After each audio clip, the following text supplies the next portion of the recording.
Olá, meus nobres. Aqui quem vos fala é o pastor Rafael. Eu estou aqui na nossa igreja, no nosso ministério Assembleia de Deus, Boas Novas para as Nações.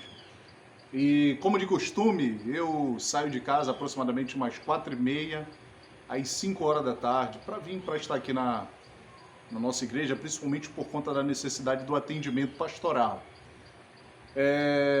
Sou pastor já há 5 anos, somos pastores já há 5 anos, aproximadamente, e nós já estamos aqui no ministério há 3 anos. 3 anos. E tem sido uma dádiva poder chegar onde a gente chegou aqui, e devo isso, em primeiro lugar, ao nosso Deus, ao nosso Senhor Jesus, pela sua graça, pela sua misericórdia, nos dando condições, irmão. Como disse Samuel, no período de guerra, quando Deus deu livramento, a Israel, porque Israel estava em aperto, Saul quis sacrificar, não era para ele sacrificar, porque só quem sacrifica é sacerdote. O profeta Samuel chega, repreende, traz uma mensagem de juízo para Saul, e ali ele ora a Deus, faz um sacrifício, Deus operou um grande livramento, e no final do campo de batalha, Samuel erige um altar, levanta um altar, consagra com óleo, e disse: até aqui nos ajudou o Senhor.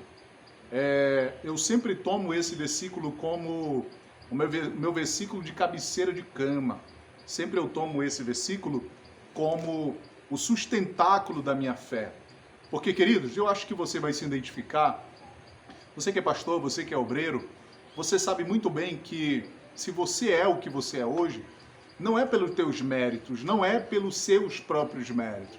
Se nós estamos aqui onde nós estamos, se nós chegamos em um determinado lugar, em uma posição, nós não chegamos pelos nossos próprios méritos, não é isso? Talvez você já tenha se esforçado, se esforçou bastante, sofreu bastante, fez curso teológico, tudo, foi obediente, foi servo em todos os sentidos. Mas se você é o que você é hoje, tudo isto daí é mérito de Jesus. Então nós podemos dizer que se nós chegamos até aqui, é porque até aqui nos ajudou o Senhor.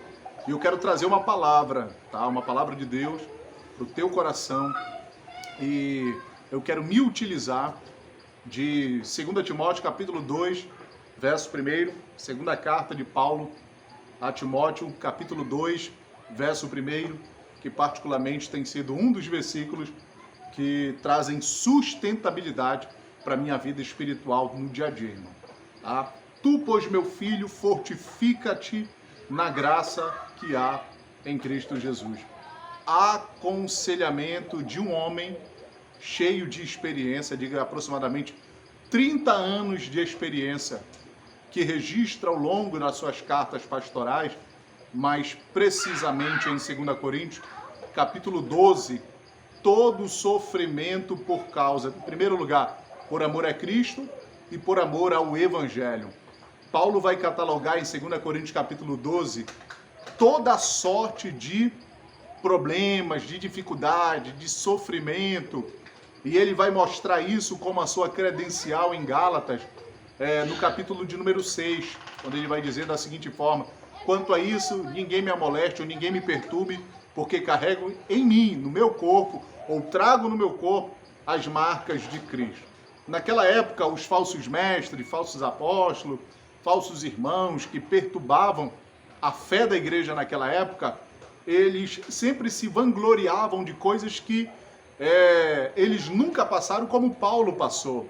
E quando Paulo escreve essa carta de Gálatas, aos Gálatas, a igreja que estava na Galácia naquela época, ele escreve justamente refutando esse tipo de posicionamento dos falsos mestres, dos falsos profetas, principalmente pessoas da circuncisão, do ministério da circuncisão, que eram fariseus, que eram judeus naquela época, que supostamente tinham se convertido a Jesus, mas com o intuito apenas de transtornar e de trazer desconforto para a igreja.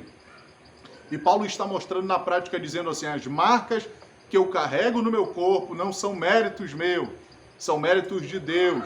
As marcas que eu carrego no meu corpo são cicatrizes daquilo que eu já fiz na obra do Senhor. É a prova daquilo que eu já fiz para o Senhor. Tem muita gente que às vezes se vangloria, né, de coisas que já fizeram ou de coisas que nunca fizeram.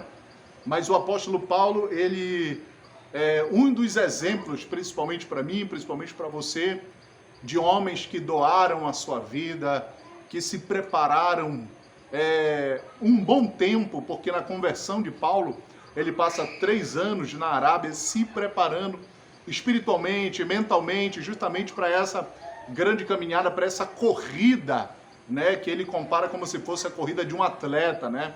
No capítulo 4 da segunda carta dele, que ele diz: combati o bom combate, completei a carreira, guardei a fé, e a coroa da justiça me espera, não só a mim, mas todo aquele que crê. Ou seja, nós somos comparados pelo apóstolo Paulo como um atleta. Você sabe muito bem que não é fácil. A nossa caminhada não é fácil. Eu sempre digo aos irmãos, e vou lhe dar esse conselho também, esse conselho vai sair de graça. A nossa caminhada, ela não é fácil. Porém, nós temos a palavra como nosso combustível, temos o Espírito Santo de Deus para nortear a nossa vida, para trazer refrigério para a nossa vida, compreensão da palavra ao nosso coração, né, a nossa capacidade de raciocínio, e o conhecimento é suficiente para trazer essa sustentabilidade, para que nós tenhamos esse sustento para encarar as adversidades, os problemas que sempre farão parte e que fazem parte da nossa vida ministerial e da nossa chamada. Pois bem, Paulo está ensinando um segredo a Timóteo, dizendo: olha, agora eu estou passando o bastão do ministério nas tuas mãos. Os meus dias estão findando. Daqui a alguns dias, o Espírito me revela que eu serei decapitado. Roma ceifará a minha vida. Porém, agora cabe a você dar continuidade, dar sequência no trabalho que durante muito tempo, mais de 20 anos, 15 anos, tu acompanhou do meu lado. Há quem diga que quando Paulo passa pela cidade de Íconio e Listra naquela época, em Atos capítulo 16, provavelmente Timóteo poderia ter de 15 a 18 anos de idade. Paulo teve um ministério de quase 30 anos. Então vamos trabalhar com a possibilidade de Timóteo ter trabalhado com ele uns 20 anos ou uns 15 anos. É muito tempo.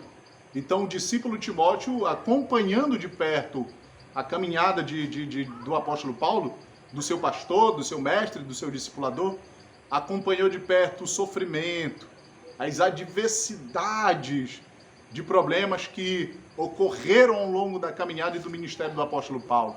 Mas Paulo está ensinando um segredo a Timóteo, e esse segredo deve ser um segredo de experiência de vida, não só minha, mas a tua também. Paulo está dizendo: tu, pois, meu filho, fortifica-te na graça que há em Cristo Jesus. Meu nobre, sem a graça de Deus, não temos como ser fortes. Sem a graça de Deus, não conseguiremos completar a nossa carreira. Sem a graça de Deus, não conseguiremos ir muito longe. Sem a graça de Deus, não temos como combater com as armas da nossa milícia, que não são carnais, mas poderosas em Deus, para destruir as fortalezas de Satanás. Sem a graça de Deus, o apóstolo Paulo não iria muito longe. E ele está ensinando esse segredo, dizendo assim: Timóteo, tu vais sofrer talvez o mesmo tanto ou não que eu já tenho sofrido. Tu vai passar, tu está indo pelo mesmo caminho, a mesma trajetória que eu já fiz, tu ainda irá fazer.